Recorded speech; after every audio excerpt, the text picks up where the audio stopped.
শিশির অধিকারীর ছেলেটা, শিশির অধিকারীর ছেলেটা, শিশির অধিকারীর ছেলেটা, গুন্ডা অমিশা নিপাত যাও, গুন্ডা অমিশা নিপাত যাও, গুন্ডা অমিশা নিপাত যাও।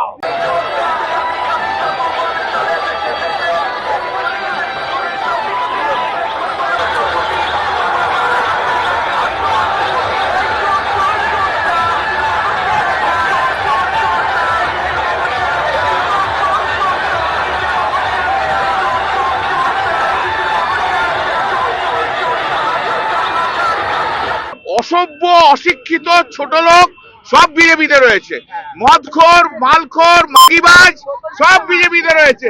আর তার নেতা হচ্ছে অমিত শাহ।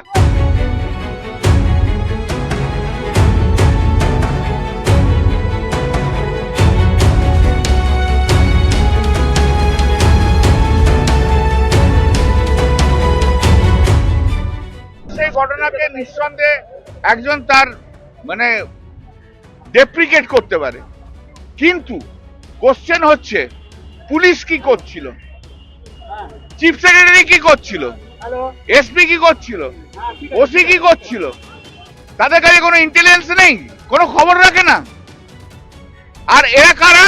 এরা ইলেকশন কমিশনের লোক, ইলেকশন কমিশনের আন্ডারে রয়েছে।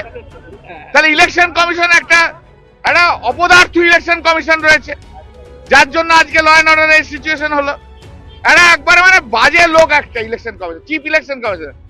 ও তো অমিত শাহর বাড়ির চাকর বা করতো, আর কি হবে ওর? যা হবার তাই হচ্ছে। আর এই ডাকাতটা এসছে এখানে। কিছুক্ষণ আগে যে দৃশ্য দেখা গেল এবং কর্মীরা মুখ্যমন্ত্রীর বাড়িটাকে দেখে যে স্লোগান এবং চোর চোর পাল্টা স্লোগানে অসভ্য অশিক্ষিত ছোট লোক সব বিজেপিতে রয়েছে, মদখোর মালখোর মাগিবাজ সব বিজেপিতে রয়েছে। আর তার নেতা হচ্ছে অমিত শাহ।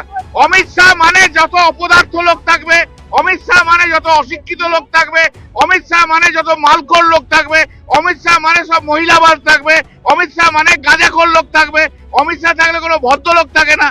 সেটা যা হবার তাই হচ্ছে। মনোনয়নপত্র জমা দিতে যাচ্ছে একটা দল, সেই দল থেকে যারা অংশ নিচ্ছে তারা দ্রুত দেখাচ্ছে অভিষেক বন্দ্যোপাধ্যায় বাড়ি লক্ষ্য করে মুখ্যমন্ত্রী। বললাম তো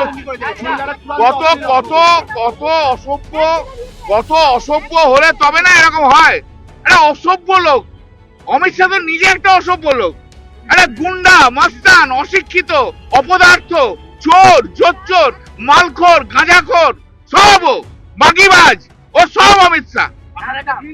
সব অমিত শাহর মধ্যে 420 লোক ভারতবর্ষে নেই। চিত্র আমরা দেখলাম এই মুহূর্তে আপনি মুখ্যমন্ত্রীর বাড়ির সামনে কালীঘাটে দাঁড়িয়ে আছেন, কি আপনার প্রতিক্রিয়া? কালীঘাটে কালীর মন্দিরও আছে, শুধু মুখ্যমন্ত্রীর বাড়ি নয়, ঠিক আছে। আর জনগণের আপনারা যে রাস্তায় এখন আজকে দেখলেন সেটাকে বলে জনশৈলাভ। আর এই আন্ধিটাই কিন্তু বুঝিয়ে দিচ্ছে যে কোন দিকে এখন হাওয়া যাবে। মানুষ দেখুন এত বছর ভুগে নিয়েছে, আর ভুগতে চায় না। একটাই কথা মানুষের মুখে যে পাল্টানো দরকার, চাই বিজেপি সরকার। তৃণমূল তো বলছে সারা পশ্চিমবঙ্গ থেকে লোক নিয়ে আসা হয়েছে একটা কেন্দ্রের মনোনয়নপত্র থেকে। তাদের গায়ে ব্যথা হচ্ছে কেন? তাদের অসুবিধা হচ্ছে কেন?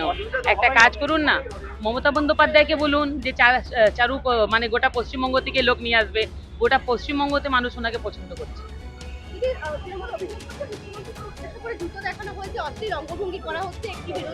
এসব চিপসের কথা তৃণমূলই বলতে পারে, চিপ ক্যাটাগরি লোক তৃণমূল। না, এই চোর চোর যে স্লোগান, তৃণমূলও আপনাদের চোর বলছে, আপনারাও তৃণমূলকে চোর বলছেন, কালো পতাকা জুতো দেখা। ভাই আমরা তো আমাদের এই মানে উন্নয়নের এই ডেভেলপমেন্টের এইটা দেখে ভিড়টা এত খুশি আছে, আমাদের এসব করার দরকার নেই। জনতা তাদের চোর বলছে, বলুক। যারা চোর আছে ওদেরকে তো চোর শুনতেই হবে। নেতা মন্ত্রী কেন তৃণমূলের জেলে গিয়েছিল এই কথাটা বলুন, চোর না হলে যায়? ইলেকশন কমিশন বুঝবে, দেখবে, তাদের কাজ। এখন তো ইলেকশন কমিশনের হাতে। Now they have to see, they have to look after, they have to. না, বার্তা তো অন্য কিছু না, বার্তা তো মুখ্যমন্ত্রীর বিরুদ্ধেই, তৃণমূলের বিরুদ্ধেই, সরকারের বিরুদ্ধেই আমাদের এই যে আন্দোলন 15 বছরের সরকারের বিরুদ্ধে।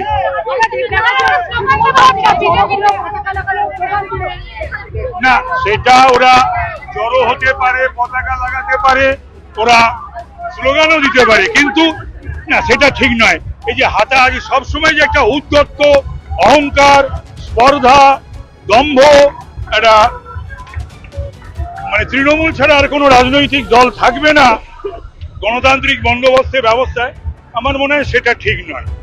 কালীঘাটের সামনে, তেমনটা কালীঘাটের সামনে এইভাবে অপমান করা, এটা কি উচিত? সব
দুর্নীতি, তিনি ছাড়া কিছু নাই।